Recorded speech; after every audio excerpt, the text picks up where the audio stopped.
Flosstube. Hello crafty friends. It is Tuesday, September 22nd. My name is Caroline. Welcome back, Daily Crafty Chat. I've been doing a lot of crafting today, but it's all kind of secret crafting. I can't share it with you. I usually make a few little extras to go along with the holiday sets, and that's what I've been working on today. Most likely tomorrow as well. So that was kind of fun. I did a little bit of personal crafting last night, and I think I put in 5 more stitches this morning with my coffee on my Martin Luther King sampler. And you know, the colors really are, this time of day, it is 4:30 in the afternoon, and I think actually the lighting at this time of day is really quite good if it's a sunny day. It's on the right side of the cottage here for the colors to show up well. So I finished this this vine here, those leaves on there, and the outside of the flower. I just have to do the fill in on the flower there, and I'll do that tonight. Oh, and I did this little vine, that little guy right there. So this is the, you know, this is the entire bottom half is done. That didn't take very long. So considering I don't have very much time to stitch, I'm focusing on a finish. So that's been nice. I knit 3 rows, actually, which is quite a lot when you consider how long those rows are on Sarah's Afghan. That is the Talon throw. I'll show you tomorrow. I know I've talked about it 2 days now and haven't shown it to you.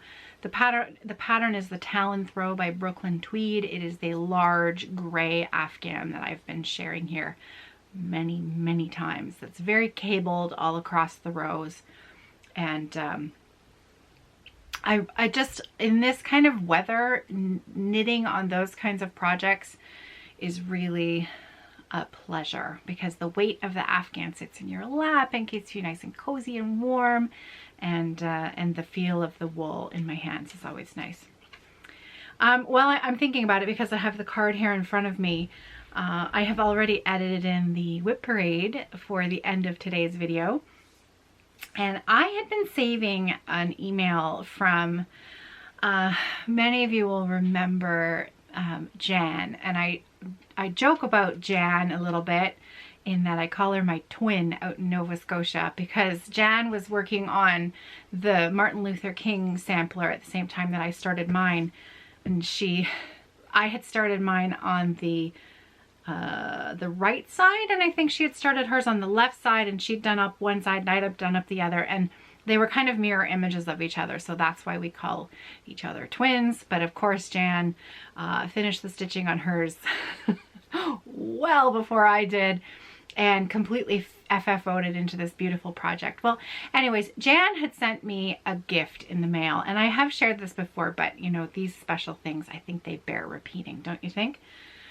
She had sent me this really beautiful stitched gift that she had made up herself from, oh goodness, you know what, if you didn't see the first time I shared this with you, you might be interested, so just hang on. I'm gonna go grab her letter and then I can tell you where she got them from.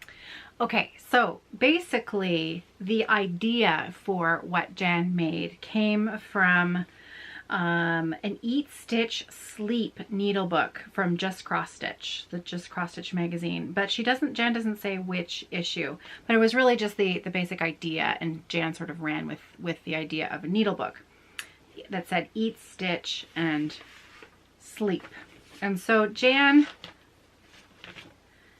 thought Eat, Stitch, Sleep, Repeat was appropriate for me, but she changed up a lot of the little motifs to make them sort of match things that I had talked about during one specific episode of my daily chats. And again, she mentioned which one it was.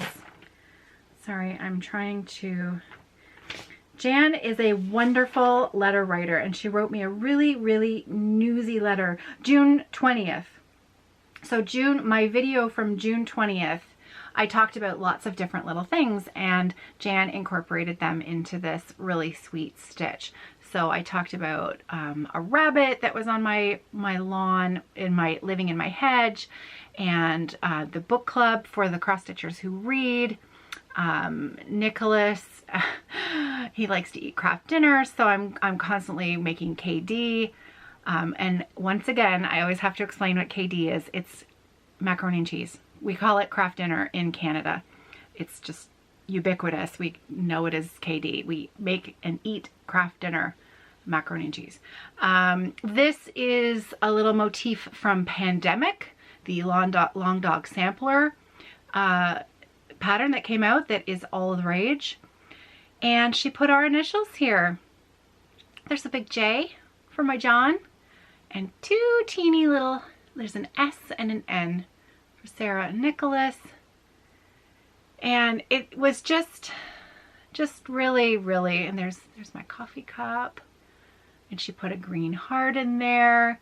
And I can tell you now, because Kimberly has received her stitched small for the Smalls Exchange, and the color green featured prominently in her gift.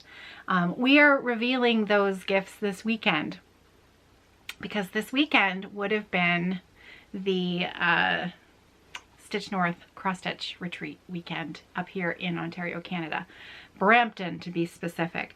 But unfortunately, that is not going to be happening this weekend. So I think we should come up with something fun to do this weekend, like maybe another jammy along. What do you think? Should we have a big giant jammy along for anyone who wants to participate? Even if you weren't going to be coming to Stitch North, everyone could participate in a jammy along. To see, maybe starting on Friday night at our regular 6 o'clock party time for Friday Off the Grid, we could maybe spend the weekend in our pajamas stitching. I like that idea.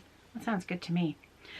Okay, so anyways, I know I've gone on and on about this, but I've received a couple of very special gifts this summer that were handmade for me. This one being one of them, but also the other one from Allison B, the ostrich that was stitched with the head stuck down in the stash pile.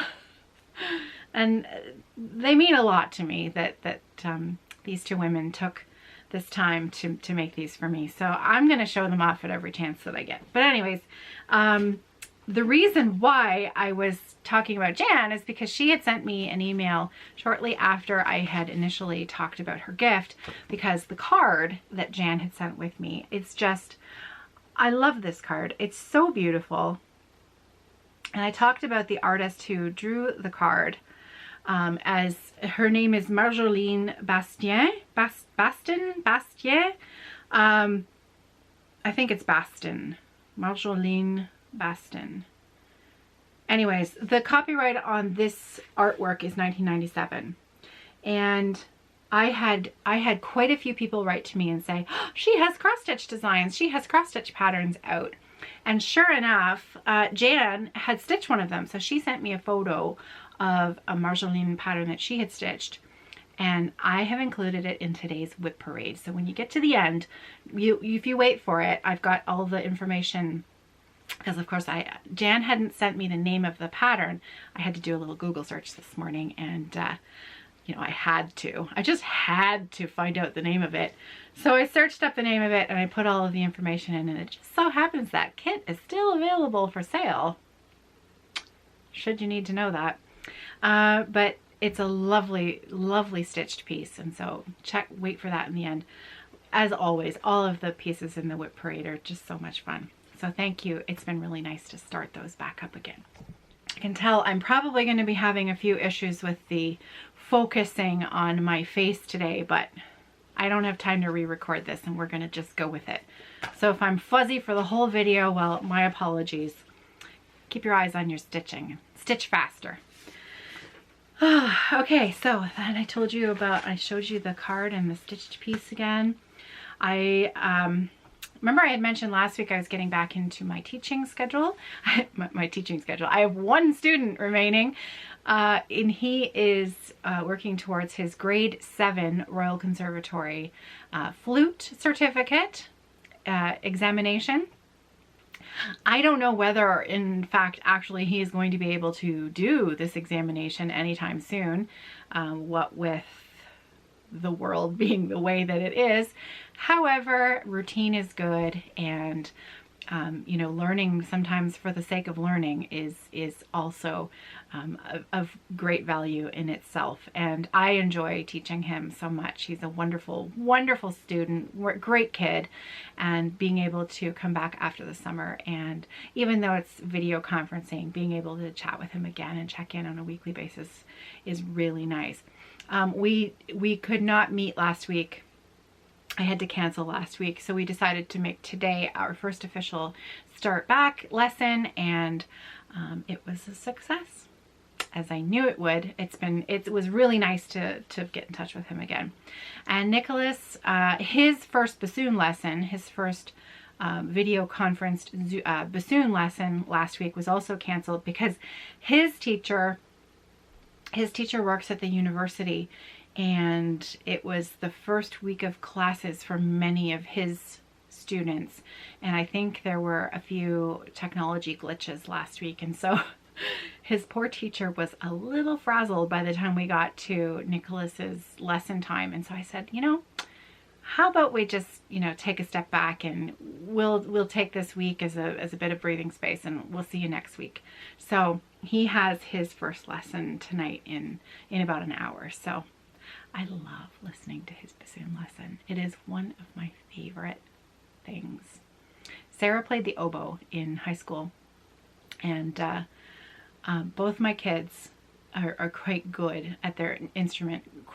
I know. I'm their mother. I'm their mother. I'm going to say this, but that's okay. I know that you're all the same with your kids if they you know, pick up something and they come to it quite naturally. But my kids picked up their instruments quite quickly, considering they were difficult instruments to start to learn how to play. Double reed instruments they can be a challenge.